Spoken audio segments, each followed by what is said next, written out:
semuanya. Sekarang saya sudah berada di depan pintu gerbang TPA Blondo, Bawen, Kabupaten Semarang. Ada apa aja di dalamnya? Mari kita lihat bersama-sama. Sekarang saya sudah berada di depan jembatan timbang TPA Blondo. Sebelum truk membuang sampahnya di tempat pembuangan akhir, truk akan ditimbang terlebih dahulu di jembatan timbang ini.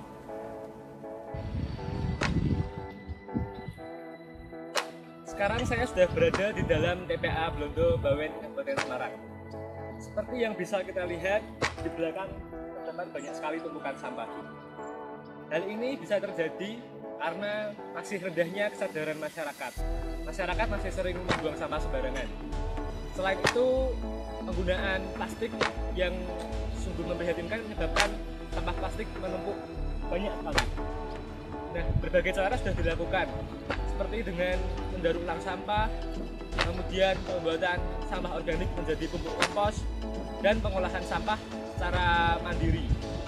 Namun, pengolahan sampah ini masih terdapat kendala, yaitu teknologinya mahal dan caranya relatif sulit. Ada satu cara untuk mengolah sampah dengan relatif lebih mudah, yaitu menggunakan maggot. Nah, apa itu maggot? Yuk langsung saja kita lihat video berikut ini. Nah, sekarang saya sudah berada di depan gedung pengelolaan sampah. Di sini ada tempat pengolahan pupuk kompos, kemudian ada pengolahan sampah buat dari paving block, dan ada kerajinan dari sampah plastik.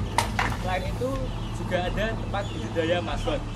Nah, untuk lebih jelasnya apa itu maggot, langsung saja kita lihat di dalam.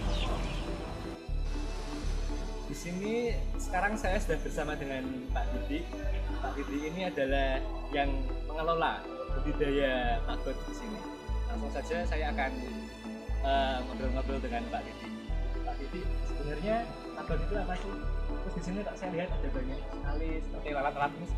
Sebetulnya apa sih? Oke, jadi ini adalah lalat tentara hitam, Black Soldier Fly. Dia sebagai agen pengurai sampah, bukan lalatnya. Jadi lalatnya umurnya cuma 7 hari, dia akan bertelur. Telurnya itu baru kita ambil, yang dia akhirnya jadilah maggot. Maggot kayak belatung gitu ya, maggot. Dia yang mengurai sampah sampai 1 kilo maggot itu bisa mengurai sampai 5 kilo. Jadi 1 kilo maggot bisa mengurai sampah 5 kilo. 24 jam dia selalu makan. Terus ini habitatnya di mana ya? Cara kita mendapatkan maggot ini gimana ya? Oke, ini memang tergolong baru di Indonesia, tergolong baru. Tapi di luar negeri sudah diteliti jauh hari sebelumnya. Di Indonesia itu baru 2014, tapi boomingnya baru sekitar tahun 2018 sampai sekarang ini. Jadi ini jarang kita temui di rumahan, karena ini sebenarnya bukan lalat rumahan. Kita lebih banyak bisa menemukan ini di kolong kandang peternakan ayam petelur. Itu di kolongnya banyak, karena dia memang tidak mau seperti berkumpul dengan lalat-lalat rumahan ya, lalat itu. Untuk membudidayakan paling kita bisa beli dari beli telurnya atau beli bibitnya yang kita sebut pupa, nanti kita bisa lihat di dalam. Baru kita tetaskan menjadi lalat. Lalatnya sendiri umurnya sekitar 7 hari. Ya, 3 hari setelah menetas jadi lalat, dia akan mencari bibit, tapi harus terkena sinar matahari. Kalau tidak ada sinar matahari, dia akan diam, jadi tidak ada aktivitas. Dia aktivitasnya apabila suhu hangat dan kelembapan sekitar 50 ke atas, itu akan bagus seperti itu. Setelah itu 3 hari dia menemukan bibitnya, si jantannya mati. Betinanya 3 hari kemudian baru dia bertelur. Nah, bertelurnya itu nanti kita bisa lihat, itu ada kita kasih jebakan bertelur. Itu jebakannya bertelur seperti itu. Itu ada papan-papan jebakan, jadi dia akan memasukkan ekornya di dalam kisi-kisi papan itu, kemudian nanti dia bertelur. Gitu. Lalu untuk makanannya seperti apa ya Pak? Oke. Kalau untuk lalatnya sendiri, makanya dia dibedakan dengan lalat rumahan, lalat hijau. Lalatnya tidak makan. Jadi lalatnya hanya minum. Sehari kalau musim panas ya kira 2 kali kita semprot biar dia minum, tapi dia tidak makan. Dia mengambil lemaknya itu dari waktu dia jadi maggot. Makanya dia makannya rakus karena dia mempersiapkan diri selama dia jadi lalat dia tidak makan. Beda dengan lalat hijau. Kalau lalat hijau dia makan dan minum. Kalau ini dia nggak makan, cuma minum. Kalau biasa itu kan dia kan ada bakterinya ya Pak. Nah, kalau ini apakah ada bakteri atau seperti apa Pak? Oke, jadi ini sudah diteliti WHO. WHO sudah meneliti bahwa ini bukan vektor penyakit. Jadi lalat ini semuanya kita keluar dari kandangnya pun dia tidak menyebarkan penyakit karena dia tidak makan kan. Makanya karena dia tidak makan, makanya dia tidak menempelkan bakteri dari satu tempat ke tempat lain. Dia hanya minum. Lagi pula dia bertelurnya juga tidak di makanan. Dia tidak mau bertelur di makanan, dia bertelurnya di tempat yang sudah disediakan atau di jaring-jaring begini dia bertelur. Tidak di tempat makanan, tidak seperti lalat itu. Makanya ini sudah diteliti, dia bukan vektor penyakit. Jadi WHO sudah menyatakan ini aman untuk dibudidayakan. Kira-kira seperti itu. Saya mau lihat dengan satu lagi Pak untuk yang maggot. Oke, monggo. Oke, siap. Ayo. Sekarang saya sudah berada di dalam tempat untuk membudidayakan maggotnya ini. Dan Pak, ini di sini saya melihat ada kayak cacing-cacing. Ini apa ya Pak? Oke. Jadi tadi setelah lalatnya itu bertelur, 3 hari setelah bertelur, telurnya seperti ini. Oke. Itu kita kerok. Kalau boleh saya ambilkan papannya dulu ya, papannya. Jadi ya papannya seperti ini. Nah, jadi telurnya adalah di sela-sela ini. Di sela-sela ini kita ambil, kita kerok, baru kita masukkan ke dalam bak. Ini 10 gram. 10 gram, terus bawahnya adalah media dedak atau ampas tahu. Jadi nanti begitu 2 atau 3 hari menetas, dia akan langsung jatuh mencari makannya, mencari makan di sini. Terus begitu menetas itu secara kasat mata tidak akan terlihat karena saking kecilnya, berapa mikron itu saking kecilnya. Kita bisa melihat secara kasat mata setelah umur 4 hari. 4 hari. Nah, dalam proses penetasan berikutnya ini, begitu sudah 4 hari, itu kita anggap 5 hari itu istilahnya 5 day old larva. Jadi umur larva 5 hari. Oke, itu 5 hari. Nah, setelah ini udah umur 5 hari, nanti kita tetaskan di situ di bak-bak yang lebih besar. Kita untuk mengurai sampah di situ. Jadi sampah organik itu restoran kita masukkan di situ, nanti kita bisa lihat di situ prosesnya. Nah, ini adalah fase terakhir. Fase terakhir setelah dari maggot itu, ini kita sebut prepupa karena masih bergerak. Yang diem itu namanya pupa, kepompong ya pupa. Ini kayak kupu-kupu. Jadi ini udah nggak makan. Nah, ini udah nggak makan. Nanti begitu sudah jadi pupa, baru kita masukkan ke kandang lagi untuk proses siklus jadi lalat. Gitu. Jadi begitu ini udah diem, kita masukkan ke kandang lalat, dia akan jadi lalat.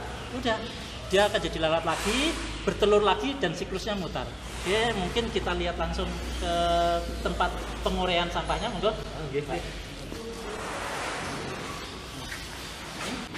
Jadi ini adalah kita sebut biopon. Biopon ini adalah tempat di mana maggotnya pembesarannya di sini. Umur 7 hari, 6 hari atau 7 hari sudah mulai kita tampung di sini karena perkembangannya sangat cepat. Jadi begitu kita kasih makan, dia akan makan mengurai 24 jam non-stop. Dia akan makan sayuran, buah-buahan, di limbah restoran itu akan dilahapnya. Yang paling terpenting adalah sebenarnya kualitas protein maggot ini tergantung dari sumber pakannya. Kalau sumber pakannya restoran ya dia proteinnya bisa 40 sampai 45%. Tapi kalau cuma sayuran itu proteinnya 30 sampai 35%. Ini tadi kita kasih makanan resto jadi nggak terlalu kelihatan sampahnya. Mungkin yang di sini ini yang masih ada sampahnya mas. Nah ini ada sampahnya. Ini adalah maggot yang mengurai sampah organik. Nah nanti begitu sudah fase masuk ke pupa, prepupa yang saya sebutkan tadi, ini dia akan merambat nih mas. Nah ini akan merambat. Dia sudah fase tidak akan makan. Dia akan otomatis pindah dari biopon ke tempat yang lebih kering. Tuh, jadi ini udah nggak makan, yang putih ini masih mau makan, gitu. Masih bisa mengurai sampah. Jadi satu luasan biopon ini 1 meter persegi itu bisa menampung 10 kilo maggot. 10 kilo maggot. 1 meter persegi. 10 kilo maggot bisa mengurai sampah 30 sampai 50 kilo. Jadi emang ini fenomenal banget, maggot ini sebagai pengurai sampah. Bayangkan, dari 3 rak ini sehari kita bisa mengurai sampah sekitar hampir 90 sampai 100 kilo per hari. Dari 3 rak ini. Jadi inilah sistem biokonsesi, mesin pengurai yang berguna ciptaan yang maha kuasa yang harus segera diaplikasikan untuk bisa mengurai sampah, dan proteinnya tinggi. Jadi untuk aplikasi ke ayam, ke ikan itu jurnalnya sudah dikeluarkan KKP, Kementerian KKP Kelautan, itu bisa mengurangi 50%. Jadi kalau lele kita kasih ini itu kalau semuanya seharian itu 10 kilo pelet, jadi dengan maggot itu 5 kilo maggot, 5 kilo pelet. Lalu selain untuk penguraian sampah organik, maggot ini bisa untuk apa lagi Pak?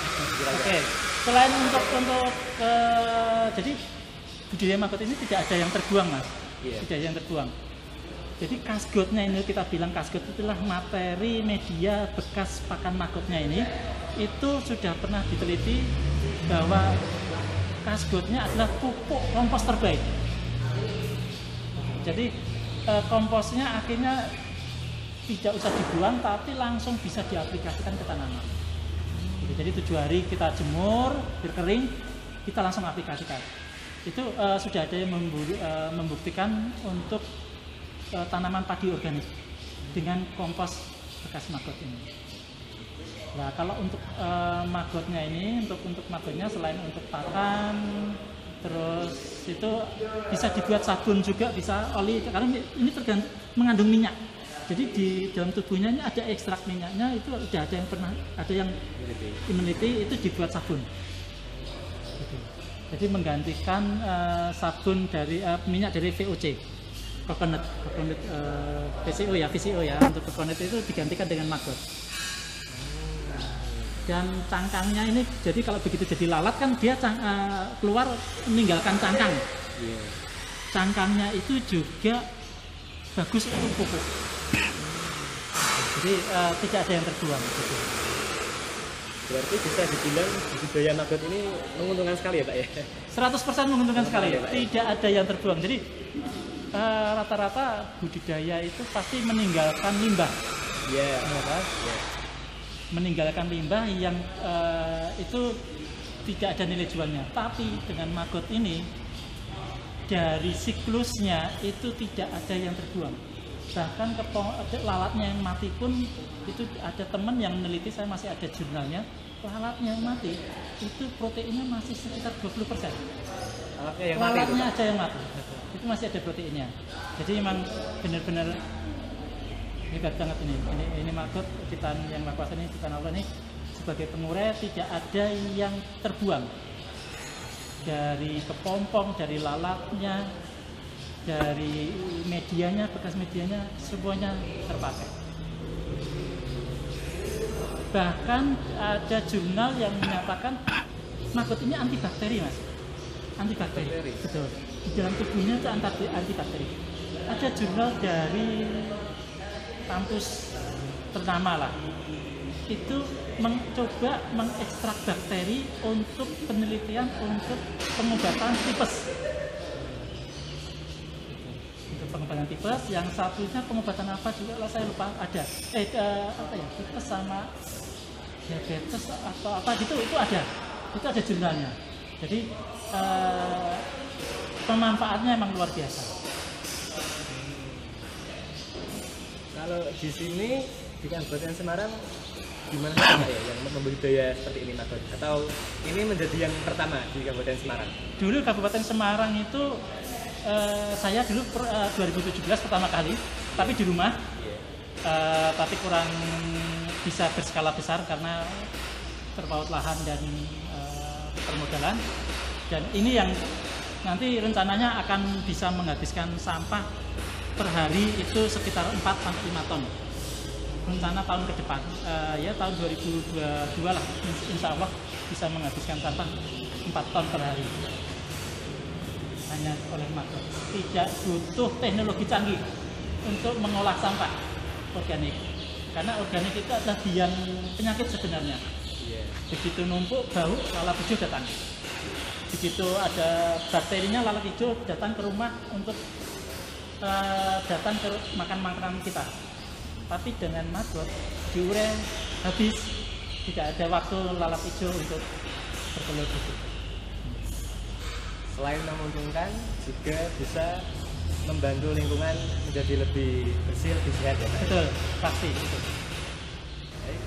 Demikian kunjungan saya di TPA Blondo Bawen Kabupaten Semarang. Dari sini kita bisa melihat bahwa maggot bisa menguraikan sampah organik sehingga sampah organik yang tadinya bertumpuk banyak sekali di sana dapat diuraikan. Selain itu juga saya berharap dengan video ini masyarakat semakin sadar untuk membuang sampah pada tempatnya untuk keberlangsungan lingkungan hidup kita. Terima kasih dan sampai jumpa.